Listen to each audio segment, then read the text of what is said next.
11:33. Fernando Mele hace ratazo que está aquí con su historia lista. Buen día. Buen día. Hoy me demoraron. Va a traer cola. Culpa de la producción, eso como siempre. Me demoraron. Todo lo malo que pasa en este programa es culpa de la producción. Exactamente. Inclusive las barbaridades que digamos nosotros. Y lo bueno de todas las personas que salen al aire. Por supuesto. Vamos a hablar hoy de Ernesto el Che Guevara.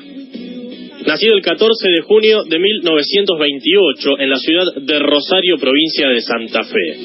Algunas fuentes dicen que no nació el 14 de junio, sino el 14 de mayo, un mes antes, y que fue anotado un mes más tarde porque la madre no quería exhibir que había quedado embarazada sin estar casada. Pero, por favor. Era muy común. Sí.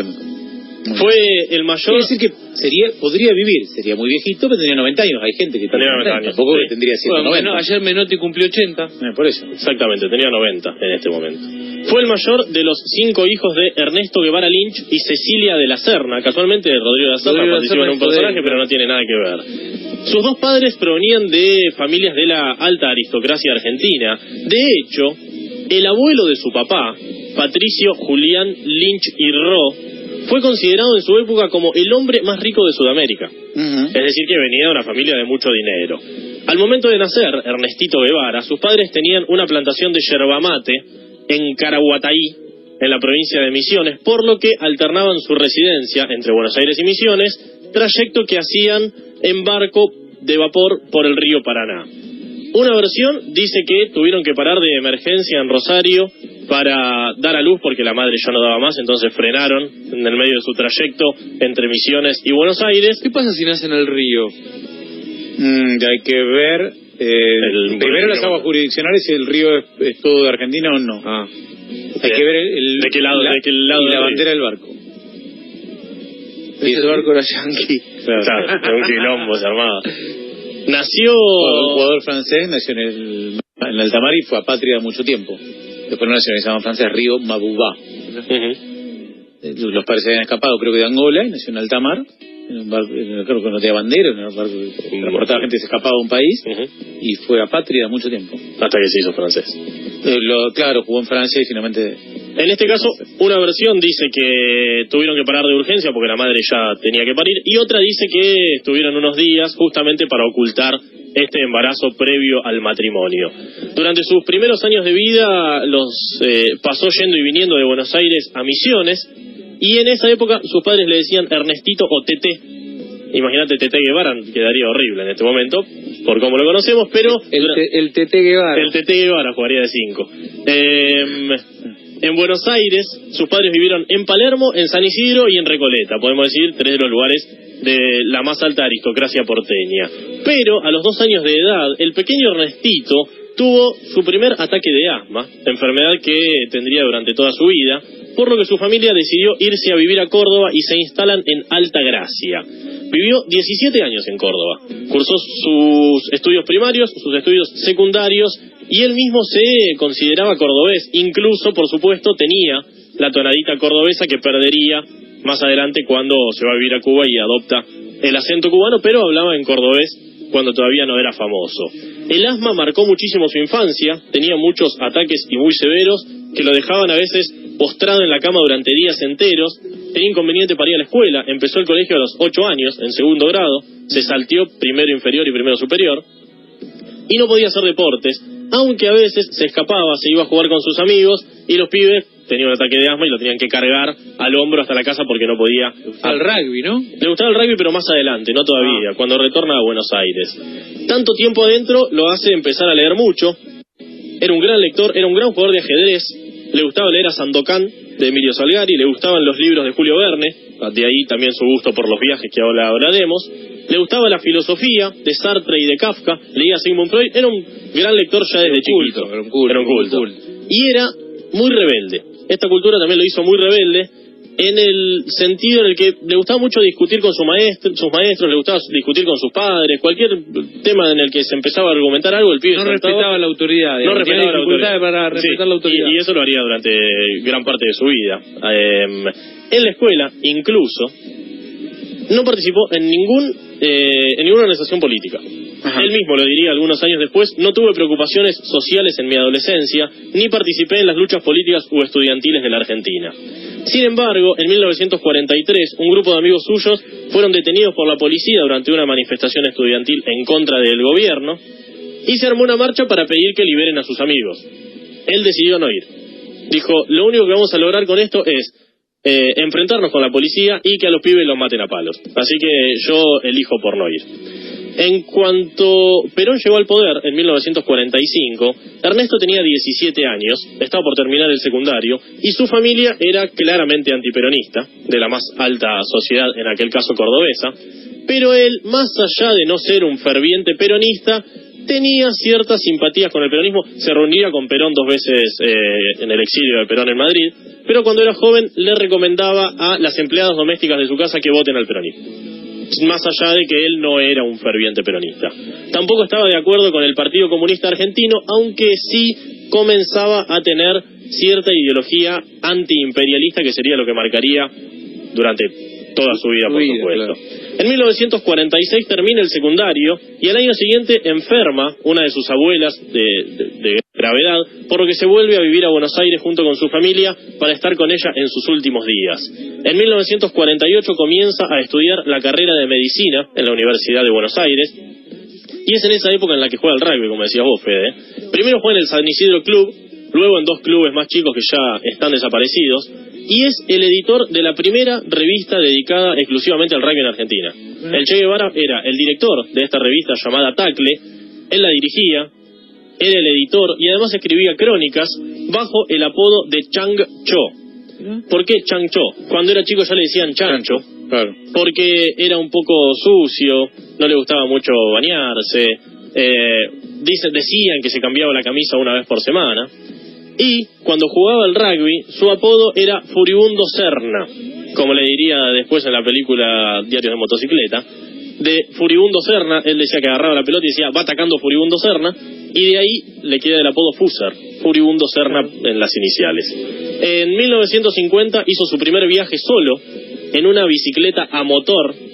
Viajó por Córdoba, Santiago del Estero, Tucumán, Salta, Jujuy, Catamarca, La Rioja, San Juan, Mendoza y San Luis. En una bici con motor, No, en una bici con motor. De las primeras que llegaban a la Argentina, recorrió 4.500 kilómetros en esa bici a motor, y cuando volvió hizo una publicidad para la marca de la bicicleta a motor en la que viajó, que salió en la revista El Gráfico. Esa publicidad con la foto está, si alguno la quiere googlear.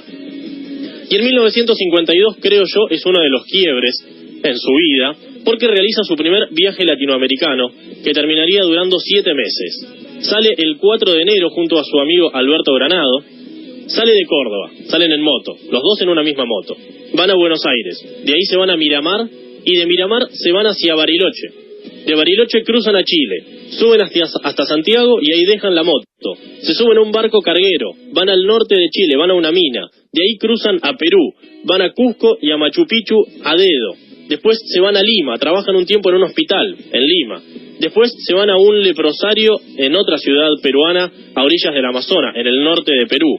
Viajan en balsa a Colombia, van a una ciudad que se llama Leticia, donde fueron entrenadores del equipo del fútbol del pueblo. Miren todo lo que hicieron en un viaje, estos tipos, impresionante. Volaron en hidroavión a Bogotá, y además viajaron en todos los medios de los medios posibles.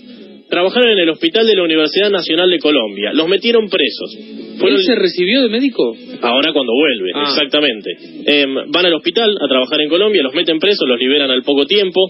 Se fueron en micro a Caracas, a Venezuela. Su amigo se quedó trabajando en un hospital y él, como debía finalizar sus estudios, dice, bueno, yo me vuelvo a Buenos Aires. ¿En qué me vuelvo?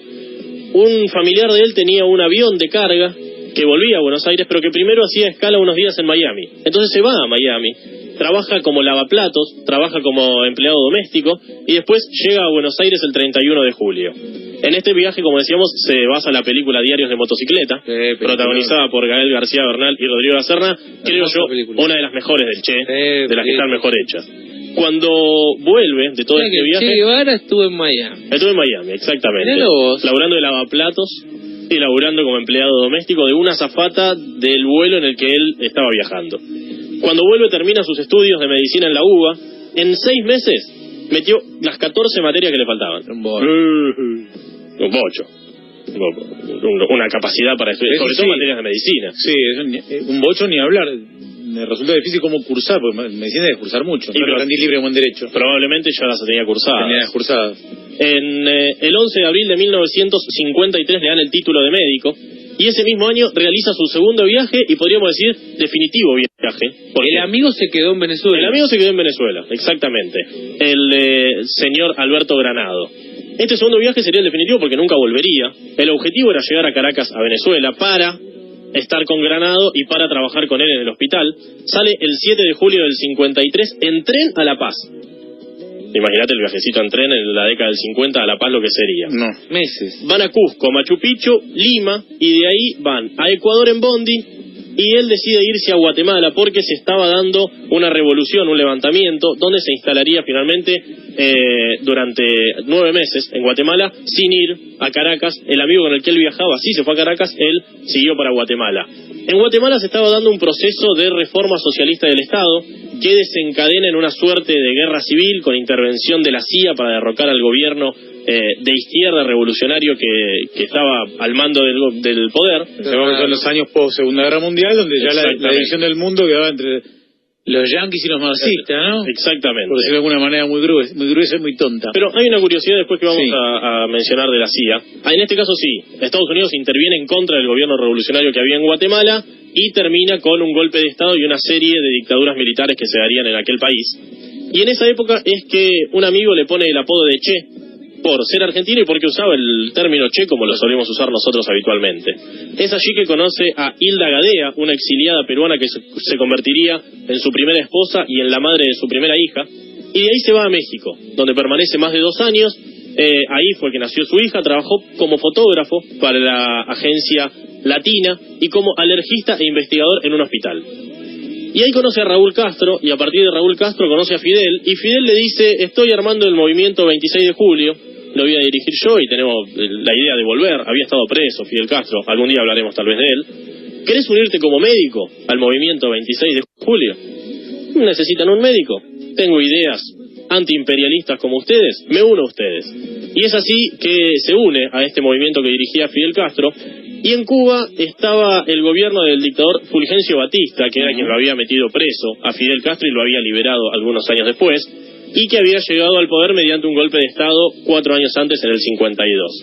El 25 de noviembre de 1956, el Che Ernesto Guevara, Fidel Castro y otros 80 hombres se embarcan hacia Cuba con el fin de aliarse con otros sectores opositores, a Camilo Cienfuegos y a tantos otros, para establecer un gobierno democrático nacionalista.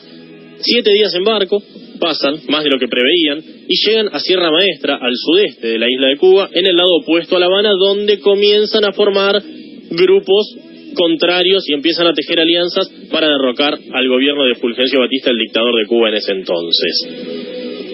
Esto decíamos la curiosidad de la CIA. La prensa internacional, la prensa estadounidense e incluso la propia CIA apoyaban toda esta movida que estaban armando Fidel Castro y el Che Guevara. Porque cayera Batista. Porque querían que cayera Batista. Claro, exactamente. Había derrocado a Socarrás. Exactamente. Hasta ese momento Cuba era el casino de Estados Unidos. Cuba era el casino. Casino se le dice al lugar donde los oficiales de marina, policía, van, comen, juegan, tienen mujeres, el señor Barigi lo tildó como el burdel de Estados Unidos. Claro, bueno, sin ningún tipo de duda. Y además, con una desigualdad social y económica tremenda, una explotación de las tierras de los campesinos de una manera. Y ahí viene Fidel Castro, de una familia campesina, y el padre era un tipo de la alta alcurnia, un latifundista, que tuvo un romance con una sirvienta. Exactamente. Muchos meses de conflictos armados, de guerra de guerrillas, de ellos escondiéndose, escapándose, hasta que finalmente el 31 de diciembre de 1958 toman la ciudad de Santa Clara, le dejan a Fulgencio Batista que celebre el fin de año, que se quede ahí, fuegos artificiales, todo lo que quiera, y el 1 de enero le dicen: señor Fulgencio, si no quiere tener problemas, por favor, tómese este avión que tiene aquí y retírese. Y es así que Batista se va al exilio y se instala el gobierno socialista en Cuba. De hecho, Batista muere enfermo en España muchos años después. Lo dejan irse, no así a muchos de sus seguidores. Es una de las cosas que más se le cuestionan al movimiento, que es Es una decisión muy extraña. Una vez que tomaron el poder, todas las personas que estaban en el gobierno anterior y que siguen teniendo pensamientos de aquella dictadura militar, todos contra la pared y todos fusilados. Eso es una cosa que se le respetó la libertad de pensamiento. Sí, eso, no voy a meterme en opiniones políticas, pero me parece... No pensás como yo, te fusilo. Es igual que Batista, pero al revés. Me parece al menos cuestionable. Al menos cuestionable. El Che fue nombrado como ciudadano cubano. Ponen una ley exclusivamente para que él pueda ser nombrado ciudadano cubano. Decía que todos aquellos que hayan pasado un año en Cuba y que hayan combatido la revolución pueden ser cubanos, y le dan a él la ciudadanía cubana. Y se llama para él, claro. Lo nombran director del Instituto de la Reforma Agraria. La reforma agraria es una de las cosas más importantes que hizo claro, porque ahora viene todo lo otro que hicieron. Digamos, exactamente. ¿No? Sería presidente del Banco Nacional, ministro de Economía, ministro de Industria. Además, era el encargado diplomático de muchas misiones en el extranjero, por lo que se reúne con muchísimos presidentes, con el presidente de Egipto, de Indonesia, de la India, con el mariscal Tito en Yugoslavia, con Khrushchev, el presidente entonces de la Unión Soviética, con Mao Zedong, con el presidente, con muchísimos presidentes por su condición de diplomático. La Unión Soviética en la Unión Soviética empieza a tener mucho vínculo con la Unión Soviética. Muchos de los pactos son firmados por el mismo Guevara cuando viaja en algunas oportunidades a la Unión Soviética. Se encargó con Jorge Massetti de la creación de la agencia Prensa Latina, que hasta el día de hoy sigue funcionando, y en la que trabajaron, por ejemplo, Gabriel García Márquez o Rodolfo Walsh, para mencionar algunos. Se divorció de su esposa Hilda y en junio de ese mismo año se casa con Aleida March, militante del movimiento 26 de julio, al igual que él, con quien tuvo 4 hijos. Y, según comentan, era muy austero. Por ejemplo, cuando lo nombran presidente del Banco Nacional, le correspondía un sueldo de 2.000 pesos de aquel entonces. Sin embargo, él decide quedarse con el sueldo de 250 que tenía como comandante, cediendo esos 2.000 pesos para que se utilicen para controlar y sobre todo volver a regular todo el conflicto agrario que habría, que era lo que principalmente preocupaba a Fidel Castro y al Che Guevara. El apoyo que había brindado los Estados Unidos a esta revolución, por supuesto, cuando tomaron el poder y se dieron cuenta que era lo que estaban haciendo, Estados Unidos dijo, no, discúlpame, y es porque rompen relaciones finalmente con el gobierno cubano. Rompen relaciones mutuas. No es que Estados Unidos dijo yo no tengo más relaciones con ustedes. Desde Cuba también dijeron nuestro gobierno es totalmente antiimperialista, por lo tanto con ustedes no queremos saber absolutamente nada. Y la idea del Che Guevara era la internacionalización de la lucha antiimperialista, que no se quede solo ahí, lo que lo lleva a armar algunas otras organizaciones de guerrillas. Él tenía la idea de Latinoamérica, él tenía la idea de Asia y algunos países de África. Y se da, en aquel entonces, un conflicto conocido como el conflicto de los misiles, que fue, Estados Unidos tenía en Turquía misiles apuntando a Moscú. La Unión Soviética tenía en Cuba misiles apuntando a Washington. Sí. El que disparaba primero se pudría todo. Eso fue durante años. Durante años, exactamente. La famosa región donde después ninguno se animó a apretar el botón porque sabía que era el fin del mundo, ¿no? Ninguno apretó el botón porque era una guerra nuclear que podía terminar en cualquier cosa. ¿Cómo se soluciona este problema? Un acuerdo de paz entre los dos países. El Che Guevara no estaba de acuerdo con la paz, firmar ningún tipo de paz con Estados Unidos, y es por eso que le manda una carta a Fidel que termina diciendo hasta la victoria siempre patria o muerte, que es su famosa frase que él nunca dice, sí la escribe en una carta y Fidel la lee mal, exactamente. Y es así que forma un grupo guerrillero. Ahí ya se había engomado el Che, estaba pasado de roja. Ahí ya tenía demasiado. Había pasado de se había comido su mismo personaje, claro, podríamos decir. Y de verdad que ponerse un tratado de paz, sea con quien sea. Y sí, eso me hace ruido siempre. Además, empezó a tener sus diferencias con el movimiento guevarista y dijo, bueno, yo mejor me voy. Por un lado, armó un grupo guerrillero que mandó a Salta, comandado por Jorge Massetti, quien había estado con él en la agencia Prensa Latina, y él decide irse al Congo, donde existía también una lucha revolucionaria contra un gobierno dictatorial y militar apoyado por Estados Unidos. Sitúame año, por favor. Año 1965. 65. Mandó un comando a Salta, Argentina, gobierno democrático en el 65. Exactamente. Pero él, como decíamos, se había juntado con Perón, le había dicho a Perón que lo apoye, Perón no lo apoya, pero le dice que si volvía al gobierno y lo ayudaba a volver, sí lo iba a apoyar. Ahí tiene un poco el fundamento de esto, de la lucha fundamentalmente antiimperialista. Él no estaba en desacuerdo con gobierno democrático o dictatorial, sino que él lo que quería era que deje de intervenir Estados Unidos en todas las situaciones en las que él no estaba de acuerdo. Se va al Congo.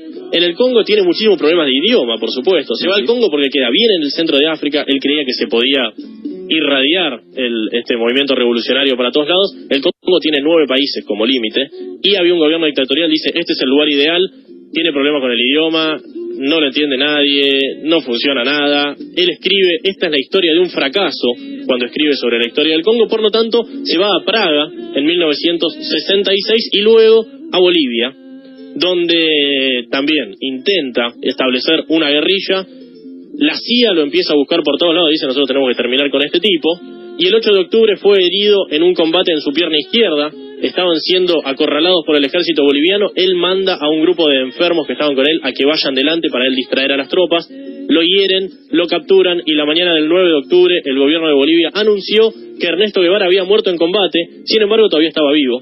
Lo anuncian a la mañana, lo terminan matando por la tarde. Lo capturan junto con uno de sus compañeros, lo interrogan y desde la CIA llaman por teléfono a Félix Rodríguez, un agente encubierto de esa agencia que estaba en Bolivia, y le dicen, termina con este tipo, mata a este tipo. Para hacerlo pasar como muerto en combate le disparan en el pecho y la tarde del 9 de octubre su cuerpo es llevado a un hospital de la ciudad de Valle Grande, también en Bolivia, donde fue lavado y exhibido durante todo ese día y durante todo el día siguiente, el cuerpo del Che Guevara. Si quieren buscar, hay imágenes. Sí, muchas fotos tienes, sí. Eso es un disparate. Miles de personas vieron el cuerpo del Che Guevara, le cortan las manos para corroborar que fuese él, para hacerle pruebas de huellas dactilares, y fue enterrado en una fosa común con 4 compañeros. Su cuerpo fue encontrado en 1997 y llevado a Cuba, donde permanecen hasta el día de hoy en el Memorial Ernesto Guevara en la ciudad de Santa Clara, esa famosa ciudad que él tomó y que pudo derrotar a Fulgencio Batista. Bueno, bien. Como se preveía, una biografía potente. Potente, sí. Potente, no exenta de alguna polémica, con mucha gente que lo quiere y mucha gente que lo resiste, pero potente. Después su figura se ha utilizado de miles de maneras, tanto positivas como negativas. Tal cual. Gracias, Fer. Interesantísimo. Hasta el martes que viene.